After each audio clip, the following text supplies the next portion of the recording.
I am thrilled to announce Latin American Study Center's very first podcast, ReLASC. I am your host, Cindy Morales, a sophomore communications major, and my co-host, Eric Tomala, Assistant Director for the Latin American Study Center.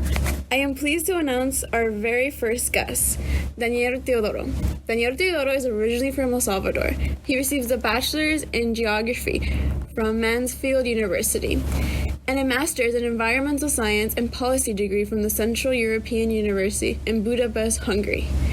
Daniel co-founded the EMANA Initiative, a non-profit organization with the purpose of channeling funds into development projects in Tasajera, El Salvador. Ever since the beginning of EMANA, Daniel has been part of educational projects, women empowerment initiatives, waste management, and local data initiatives. Thank you for being here. Thanks. I'm excited. Awesome. So first and foremost, what is geographical science? Well, that is a very good question, actually. The first is not geology. Okay. Because a lot of people mistake geography with geology, but there's two different things. It's a really broad field, geography or geographical sciences. Really takes anything from physical geography, like natural resources, forest, rivers, oceans, and the study of the biophysical processes of nature, and also accounts for society too. So like human geography, it's how people and cultures are in different landscapes and environments. So the interaction between humans and the nature is also part of geography. So everything that has space in its study, like a spatial component and area, it's part of the geography.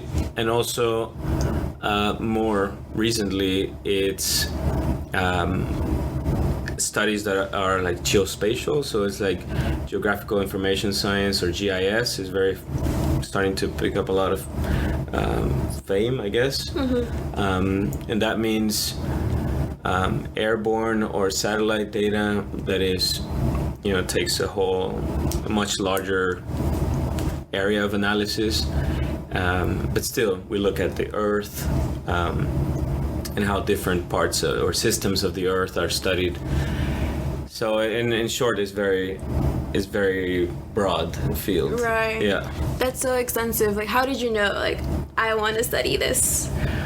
Well, I think that looking back, I can say that I'm a person that is more into like bigger picture type of thinking and analysis. I was never very, very good at one thing. Right. I was also always very interested in many things. So geography for me was a really good fit, because I could understand nature, but also the social aspects of that. Wonderful. Well, thank you so much for that. Yeah. So exactly. So it's so broad, but my focus in that broad field is exactly that interaction between humans and societies. And one of the most pressing problems that we're facing is how humans react to climate change and climate impacts. And those impacts have to do with how the climate is affecting the environment. So either more wildfires, water scarcity, sea level rise, or different other problems that are related to that. Humans and our human systems are very much related to that, like our economy, trade, and also health. So that's why climate change is a very interesting focus for me, because it's a very urgent problem. Right. And also because I guess it's good to say now that Latin America is very vulnerable to climate changes, and particularly El Salvador and Central America, where I come from. It's there's a lot of water scarcity, and also coastal communities are also suffering from sea level rise. So I was very interested in that, and that's what I do broadly. Right. Were you born in El Salvador? Yes. Okay. Yeah. What part? San Salvador. Okay. Okay, that's like the city, right? Yes. Yeah, the capital city. Okay. And when you were in El Salvador, did you notice like certain things that impacted like the climate? For example, like I'm from Guatemala, so we just burn our trash. You know what I mean? So do you notice your uprising, like any things that could affect and impact? Yeah, actually, so when I was in high school, I got involved in a volunteering project in this community in the coast, one community in the coast called Tasajera. And over there, I really noticed how people struggled with health aspects. So like you're saying, trash. A lot of people burn their trash. There's not a good waste management system in poor communities. So they're exposing themselves to contamination and pollution. There was also a river. There is still a river that goes through. The major river in El Salvador is Lempa. And it sadly carries most of the pollution from the cities downstream all the way to the ocean. So this community just receives all of this trash basically. So these people struggled because they mainly lived from fishing. So when their waters were contaminated and where they would fish, but also their drinking water, there I was really exposed to the reality of how things are in El Salvador, but also how poverty makes it even worse to deal with these issues. Right, and you can notice like completely different how Maryland, like our issues do not compare to like, let's say, Central America. So what solution would you be able to provide if this is like continuous and going on for like years and years, like, and these are like major impacts? How can you like how do you start? Like where do you begin to like change it? Yeah, so that's a great question because when you get into the Ph.D. level degree, most of it is, it's all basically research. You're doing scientific research and you need to publish in scientific journals. And my biggest, doubt before I started PhD, or my biggest concern with doing this is that sometimes the criticism is that scientific research is just for scientific audiences and doesn't really create change or an impact. So it's really hard. But that question was really what led me to the PhD ultimately. So how can I do something about this really big problem? And so studying geography and environmental science and environmental policy is where I learned basically how other countries have done it, how Maryland has done to a large extent reducing the pollution of rivers, and how you need policies that are good and smart and science-based in order to actually make change. And so the answer is it's a very complex problem, right? And it takes a lot of different people and engaging with a large group of different actors or sectors in the society, like businesses, like government, like local communities, NGOs, and you need a very strong scientific foundation to understand quality of the environment and also measure the progress to a better environment. But basically what I enjoy being here and what I learn from other countries in the world is how basically they have done it, how people have solved environmental problems, and then how we can take that knowledge to Latin America and El Salvador. So can you talk about your current project, the EMANA Yeah. Is that how you pronounce it? Yeah, EMANA, Okay. yeah. So Tell us about it. So that's actually not like a current project. It's a project that has been ongoing for actually before I started the PhD. Oh wow. And that is a project that basically, so EMANA, I came up with it because it meant like energía humana, like human energy. I like that. And the idea was that anybody can make a difference if you just put your energy into something. Right. And sometimes people think that they need to learn something or they need to have degrees, but no, it's more about, my reasoning was that we just need like the will to do something. And it was in this very community that I was volunteering when I was in high school. So after that project ended, I went back and I met with some people in this community, and then I talked to a lot of friends, and we decided that we were going to try to help this community in solving their environmental problems.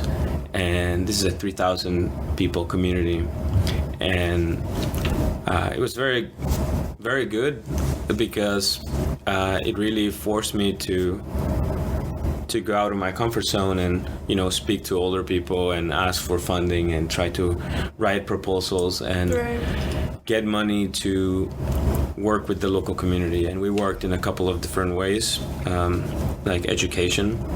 We brought people that were smarter than I am to speak about environmental problems and to educate the community on how to better take care of their trash and how to clean up better, stuff like this. And the other way was trying to develop economic opportunities at the local scale, because I was mentioning that they had problems fishing.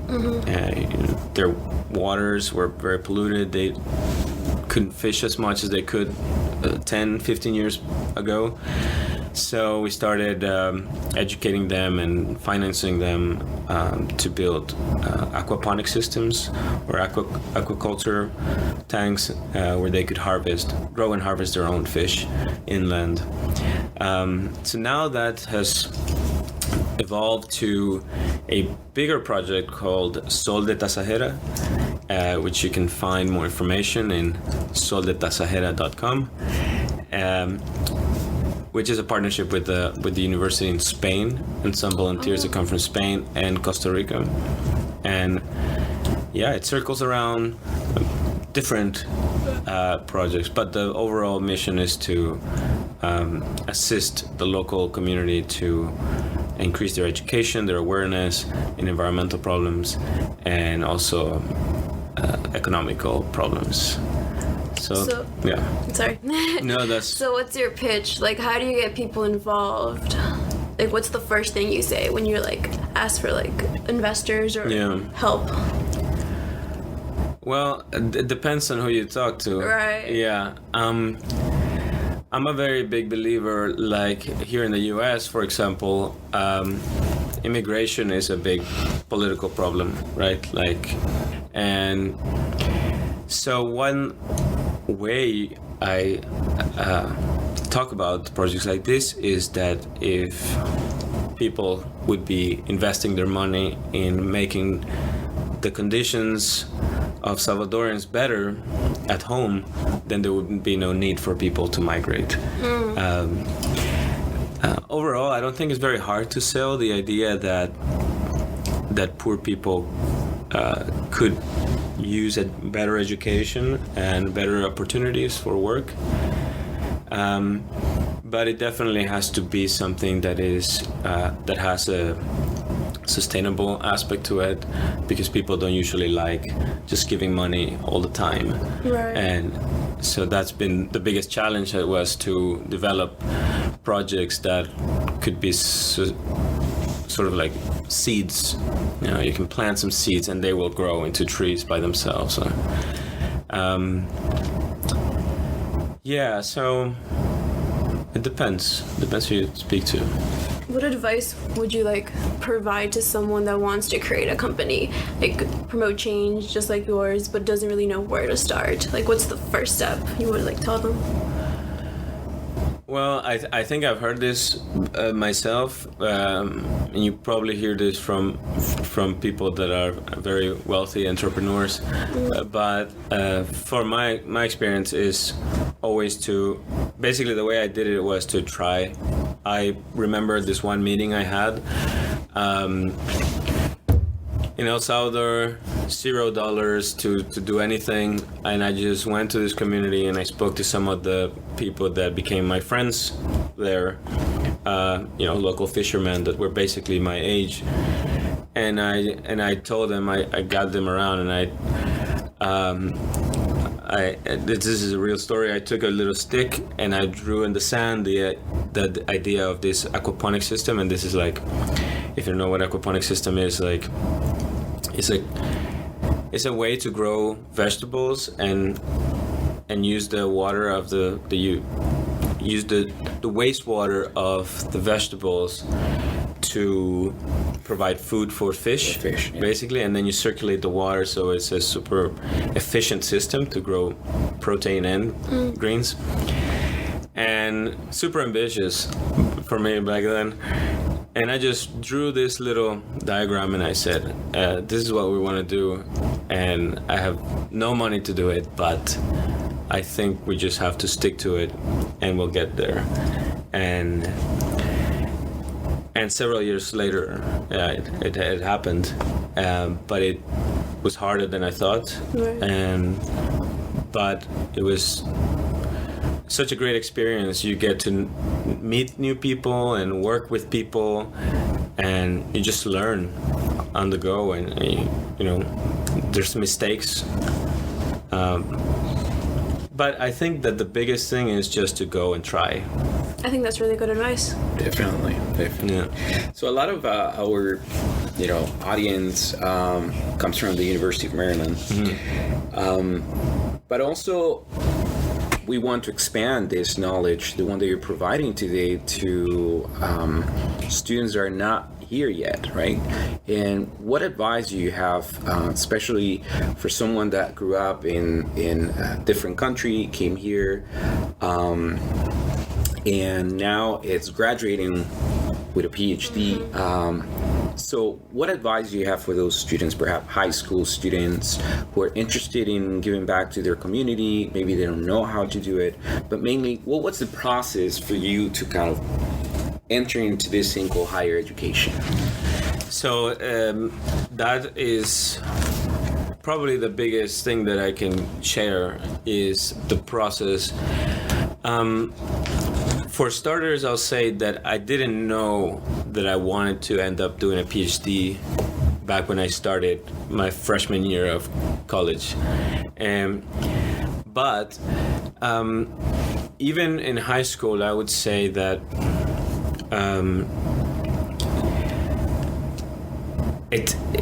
like when you're in high school, you don't really think too much into the future. I wasn't sure what I wanted to do in the university. I was debating whether I would go into mechanical engineering because I was very good at math and physics when I was in high school, and they were probably my favorite subjects, which is probably one advice I could give is like, do math. Okay. Do math. Horrible at math. It's, like my dad used to tell me this, that he's really good at math. He was an accountant. But he used to tell me this, like, anybody who knows how to do math can do anything. And that is, at the moment I was like, okay, sure, you just want me to do well in math.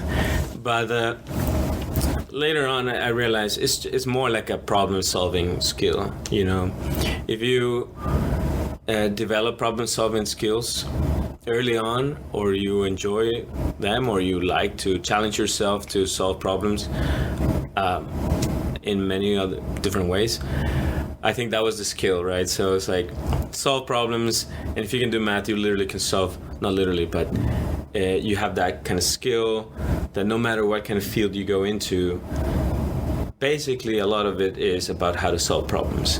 What if you're not good at math? If you're not good at math, it's fine. I think that you just should know that, at least looking back, my academic career, it's been full of problems, right? And it's really about how you respond to problems that come up, and from choosing your courses, how you plan your courses in your undergrad, and how sometimes you have to go to a professor and get out of your way to just try to get that course that you need, or talk to your different advisors, and so it's a little bit translated to hustle. I think you just have to hustle a little bit to get things done, and also to solve problems. So to answer back to the question,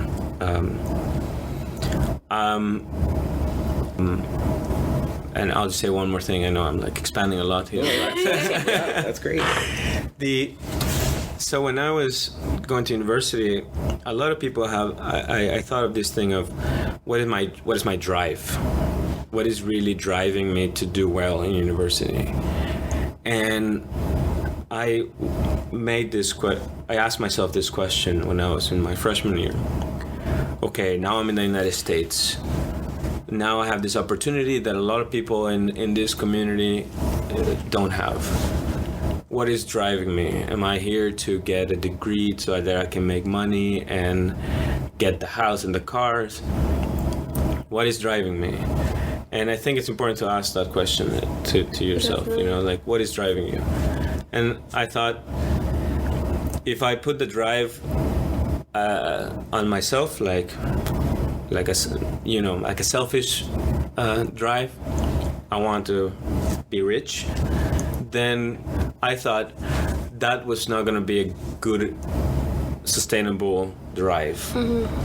I need to be doing this for someone else in order to be accountable. And I basically, wrote down that my drive was going to be do it for the people in El Salvador who don't have this opportunity.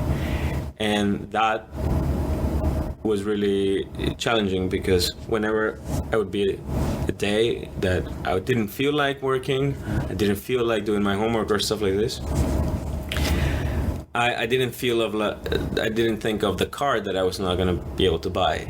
I thought of those people that didn't have the chance to study or be here, and they would give anything to do it.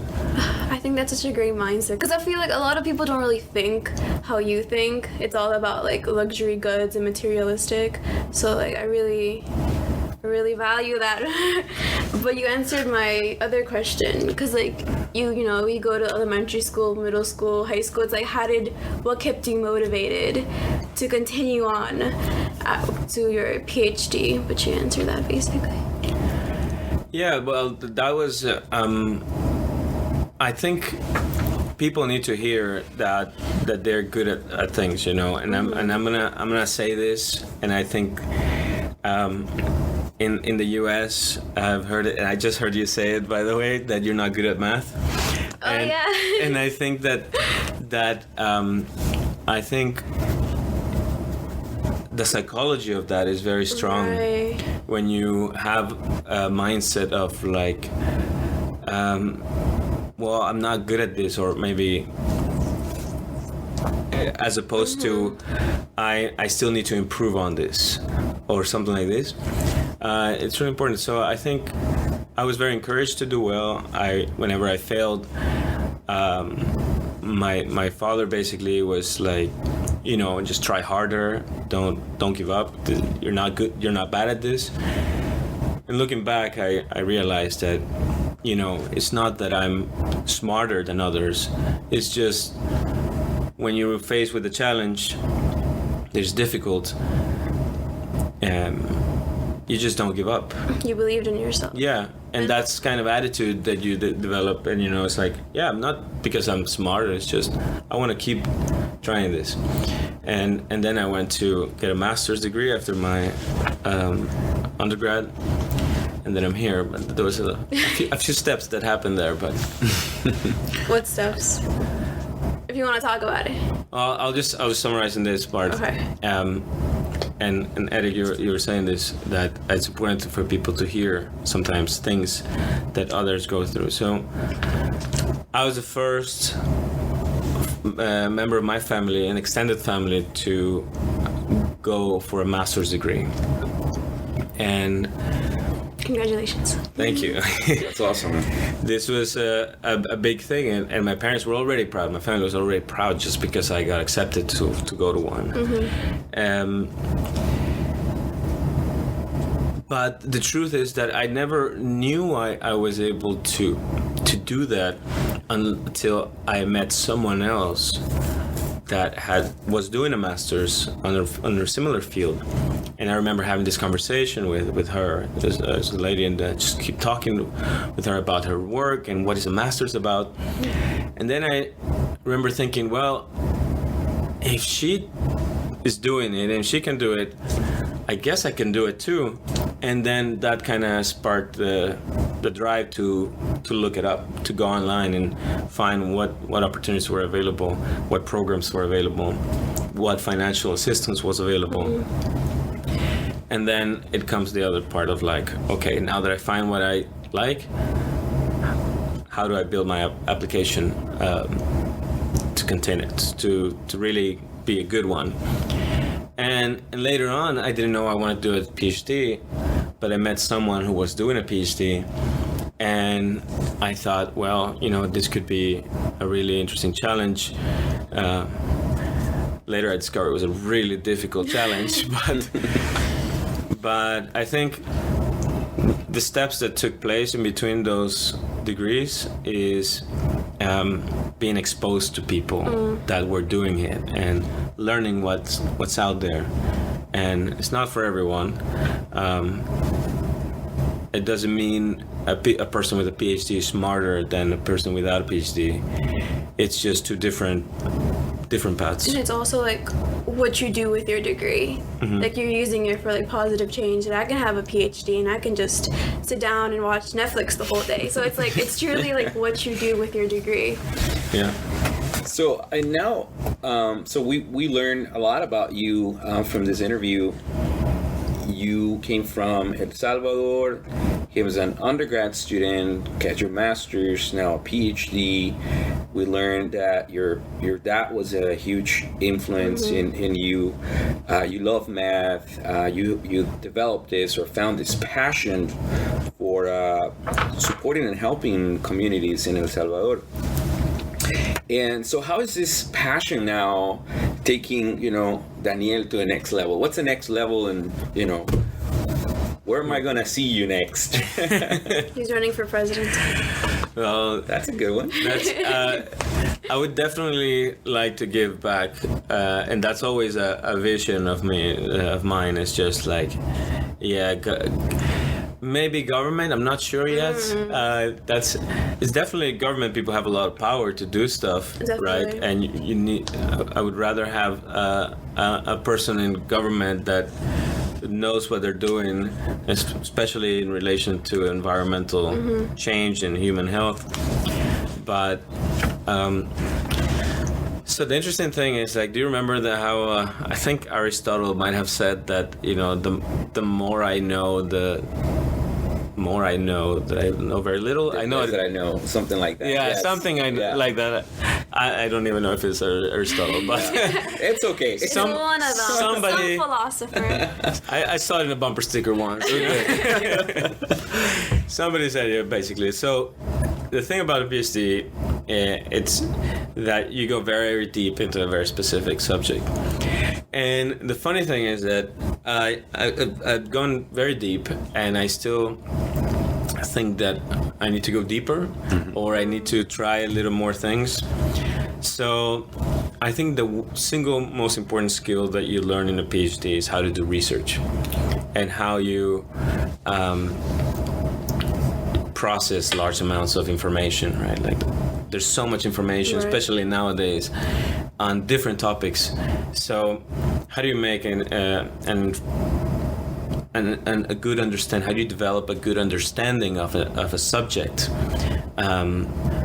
that can give you that authority to to stand up and say, this is how things are working on this thing, or this is how you solve this problem. So what's happening next is that I'm moving to the Netherlands. Wow, that's awesome. I'm going to be working with my advisor, my PhD advisor, in more research related to coastal management, basically, and sea level rise, and how communities in the coast respond and adapt to climate impacts. So I'm particularly interested in how collaboration networks between government, NGOs, scientists, local community members, how these collaborations are able to be efficient and effective at solving these issues. So I want to get more experience on that. I think that the Dutch are one of the best people, the most capable people to deal with coastal issues, but I also want to see if I can develop ties with Dutch universities and try to make some ties with Salvadoran universities to see in what ways can knowledge and information can be exchanged to hopefully get more Salvadorans educated on these issues and these problems. So for the next coming years, you can visit me in the Netherlands. You're more than welcome. Be there. Yeah. We'll be there. Just let me know. Thank you so much, Thank Daniel. you. You have a good one. Take care. Bye-bye. This podcast was brought to you by the Latin American Study Center at the University of Maryland. Please follow us on social media and don't forget to play the next podcast. Thank you and nos vemos.